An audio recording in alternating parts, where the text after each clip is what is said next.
বন্ধুরা আসসালামু আলাইকুম। একটি গাছ পাকা কাঁঠাল ভাঙলাম আর কি। তো ভিডিওটা করতে যে আসলে ভুলক্রমে ভিডিও অন না করে কাঁঠাল ভেঙে ফেলছি। তো যাক, সেটা কোনো ব্যাপার না। তো কাঁঠালটা খুবই ফ্রেশ ছিল। গাজীপুরে আমি একা একা আছি। কাঁঠালটা দেখেন অলরেডি, মানে গাছের থেকে পাড়ার পরেও গাছের পাতাটাও টাটকা, প্লাস গাছের বোটা এবং গাছের কাঁঠালটা খুবই একটা সুন্দর একটা কাঁঠাল ছিল, যেটা ভাঙতে যে আমি দেখাইতে পারিনি।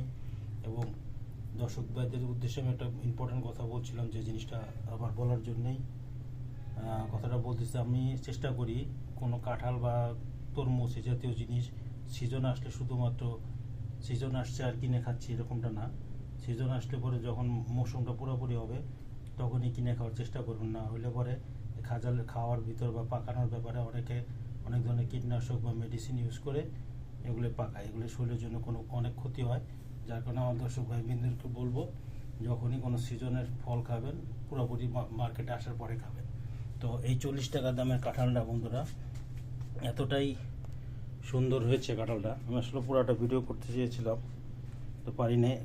স্মেল খুবই সুন্দর স্মেল, মানে সেন্টটা এত সুন্দর এবং কাঁঠালটা এতটা মিষ্টি, মানে বলার মতো না। আর কাঁঠালটাও খুব ফ্রেশ। তো বন্ধুরা, কাঁঠাল আমি একা একা ভিডিও করার মধ্যে কেউ নাই রুমে, যার কারণে আমি একা একাই ভিডিও করতেছি। এখন আপনাদের আমার ভিডিওটা কেমন হয়েছে বা আপনার কাছে ভালো লাগবে কিনা জানি না। তো কাঁঠালের আসলে খুবই, বা আমাকে পুরোপুরি দেখা যাচ্ছে কিনা তাও জানি না। ভিডিও করার পরে বুঝতে পারব কাঁঠালটা খুবই সুস্বাদু, খুবই টেস্টি এবং খুবই মিষ্টি এবং ঘ্রাণটা খুব সুন্দর। কাঁঠালের বেশি তরকারিটা আমার কাছে আরও বেশি ভালো লাগে। তো সিজনের ফল সিজনে কিনে খাবেন, এবং সিজনের ফল সিজনে কিনে খাবেন, বা অবশ্যই কিন্তু ভরা মৌসুমে, মানে ওই প্রথমে উঠলো কাঁঠাল যেটার ভিতরে এই কেমিক্যাল দিয়ে পাকাবে, সেই ধরনের কাঁঠাল খেলে বা শরীরের জন্য ক্ষতি। তরমুজ দেখা গেলো যে রং দিবে এবং পাকাবে জোর করে, সেটা শরীরের জন্য ক্ষতি। তো এই জাতীয় জিনিসগুলো থেকে আমরা দূরে থাকবো।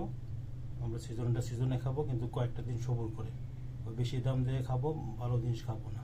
তো বন্ধুরা, আজকে এই পর্যন্তই। কাঁঠালের টেস্টটাও খুব সুন্দর এবং সেন্টটাও খুব সুন্দর এবং কাঁঠালটাও খুব ফ্রেশ। তো ভাঙার সময় পুরোটা দেখাইতে পারিনি, এই জন্য দুঃখিত। তো ভালো থাকবেন। আসসালামু আলাইকুম।